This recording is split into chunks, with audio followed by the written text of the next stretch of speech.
ជំរាបសួរបងប្អូនទាំងអស់គ្នានេះផ្លែភាសាប្រាំងគេហៅក្រសតែដូចជាអាឡម៉ង់គេហៅ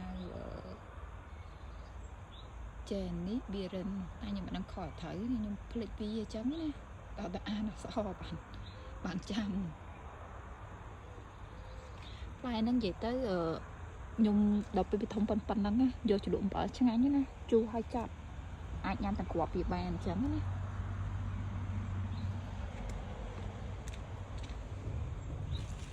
យាយទៅឆ្នាំនេះផ្ទះខ្ញុំដូចផ្លែតិចតើបងប្អូនអើយដូចនិយាយចឹងល្អតែស្លឹកខ្ញុំអាចតែមកមើលអញ្ចឹងញ៉ាំមកមើលអញ្ចឹងញ៉ាំមើលបោះឲ្យបងប្អូន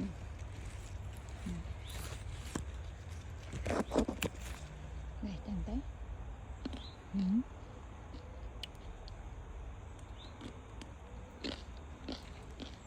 ច្បោតដាក់មាត់ចាប់ជូរទូទៅពណ៌ខ្មៅមើលតែដូចអាណាធំដល់វាមានទឹកភ្លៀងនិយាយទៅដូចមេឃនឹងអត់ភ្លៀងហ្មងស្វាតែភ្លៀងថ្ងៃហ្នឹងអត់ភ្លៀងទៀតខំដើរចេញពីរៀនមកអត់ឲ្យមានកំភ្លៀងអាលីងភ្លៀងទៅដើមឈើវាស្រស់បោះជាងមុនអញ្ចឹងណាវាអត់មានទឹកទៅវាហម